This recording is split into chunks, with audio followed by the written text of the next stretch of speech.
Hola, hola, hola, bienvenidos a un nuevo video en donde resolveremos un problema de matemática para la PTU.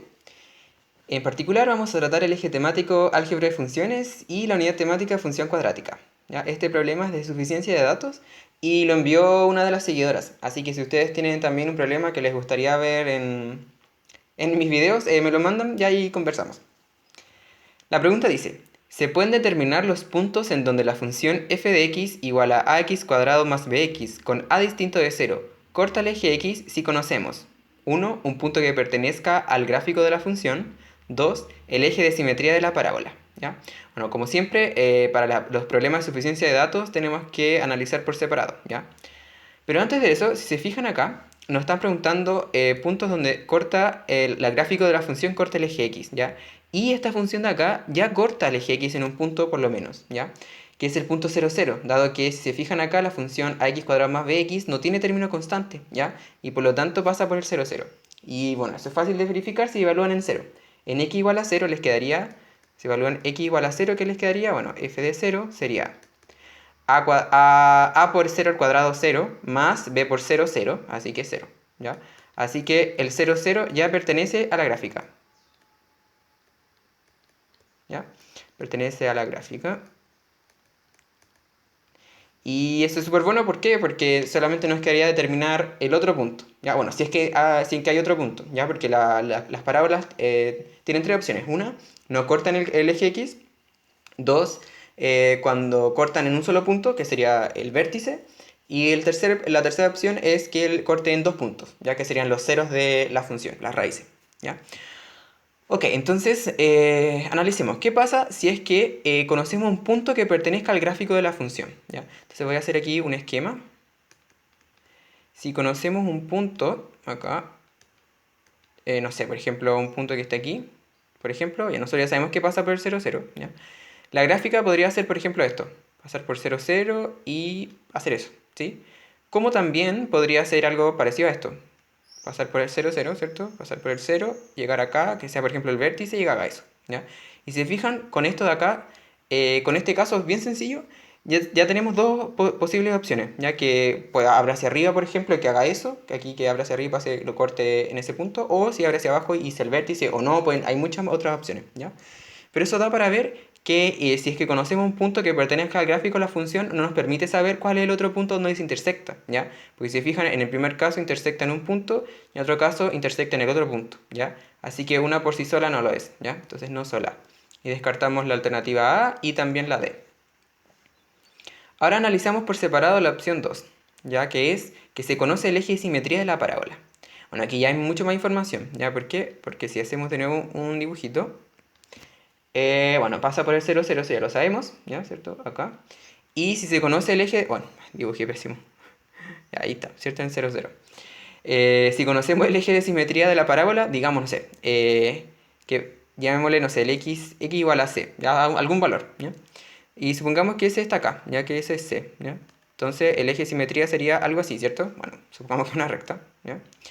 ¿Y qué nos dice eso? Bueno, aquí lo voy a dibujar en otro punto porque para lo que quiero explicar no va a servir. Ya lo voy a poner un poquito más cercano para que se vea mejor. Entonces C, ahí sí. Iba a intersectar aquí con estas líneas, por eso lo corrí. Ya no es por un análisis matemático, ¿no? Entonces, si conocemos el eje de simetría, por ejemplo este de acá, ¿qué es el eje de simetría? Bueno, es un eje que hace que el gráfico de la parábola sea simétrico con respecto a ese eje, con respecto a esa recta, ¿ok? Entonces, si como sabemos que el 0, 0 pertenece acá a la gráfica, el punto simétrico con respecto al C también va a pertenecer a la gráfica, bueno, y también va a intersectar al eje, ¿sí? Entonces, si la distancia que hay entre el 0, 0, ¿cierto? A C es C, ¿cierto? Porque la distancia de C a 0 es C. Entonces, el otro lado también tiene que haber una distancia C. Y por lo tanto, ese punto va a ser el punto 2C,0. Vale. El punto 2C,0. ¿Ya? Y bueno, y acá entonces conocemos el otro punto donde intersecta. Sí, porque independientemente si abre hacia arriba, por ejemplo, si hace algo así la gráfica, ¿cierto? O si abre, perdón, ahí abre hacia abajo, ¿cierto? Y si abre hacia arriba también puede hacer lo mismo, ¿cierto? Algo similar, pero sí o sí va a tener que cortar por acá en el punto 2C porque va a ser el punto simétrico de 0, 0 con respecto a la recta x igual a c, ¿ya? Voy a cambiar de color, vamos a utilizar este de acá. Entonces, ¿qué pasa, por ejemplo, si el eje de simetría estuviese del otro lado, ¿ya? A la izquierda. No sé, ¿qué pasa si este fuese x igual a c? Porque puede ser también. El análisis no cambia nada, ¿ya? Porque pasa lo mismo. El punto 0, 0 es un punto de la gráfica, ya que eso lo sabemos por información independientemente de las condiciones, ya lo sabemos por el enunciado. El punto simétrico ese del 0, 0 con respecto a la recta x igual a c también tiene que pertenecer a la gráfica, ¿ya? Y entonces también va a ser un punto donde se corta el eje x, ¿ya? Porque el punto simétrico al 0, 0 que sabemos que corta el eje x, ¿ya? Así que aquí de nuevo tenemos varias opciones. Puede hacer esto, puede abrir hacia abajo, puede abrir hacia arriba, lo que sea, ¿ya? Pero siempre sí o sí va a tener que pasar por acá, por los puntos donde sabemos que corta el eje x, ¿ya? Así que 2 sí es sí sola, ¿sí? Sí es sola, ¿ya? Y por lo tanto esa es la respuesta correcta, sería la alternativa B, ¿ya? Entonces, bueno, en este problema lo que hicimos fue analizar por separado las dos opciones, dado que con una de ellas ya bastaba, no hay que hacer ningún otro análisis y nos quedamos con eso, ¿ya? En el primer caso, conociendo un punto que pertenece a la gráfica de la función, que sería la opción 1, no nos permitía saber si es que, bueno, en dónde cortaba, ¿sí? Porque tenemos múltiples opciones, ¿ya? Podía abrir hacia abajo, hacia arriba, lo que sea, y cortar en distintos puntos de la gráfica, como vimos acá, ¿ya? Eso no nos garantiza el segundo punto en donde va a cortar la gráfica sabiendo cualquier otro punto. Incluso puede ser el mismo, no sé, puede ser el mismo punto de intersección. El eje X no lo sabemos, ¿ya? Así que no es suficiente información. Mientras que en el caso 2 sí bastaba, ¿sí? Porque como el eje de simetría determina, como dice, una recta que tal que la gráfica es simétrica, y dado que ya sabemos que el punto 0, 0 ya corta al eje X, dado que al evaluar, bueno, nos queda f0 igual a 0, ¿cierto? Al evaluar aquí, como lo hicimos acá arriba. Entonces tenemos que el 0, 0 pertenece a la gráfica y el punto simétrico con respecto al eje de simetría también tiene que pertenecer a la gráfica y cortar el eje X, ¿ya? Y por eso es 2 por sí sola. Si les gustó el video, pónganle me gusta y compártanlo con sus amigos porque también les puede ser útil. Hasta la próxima.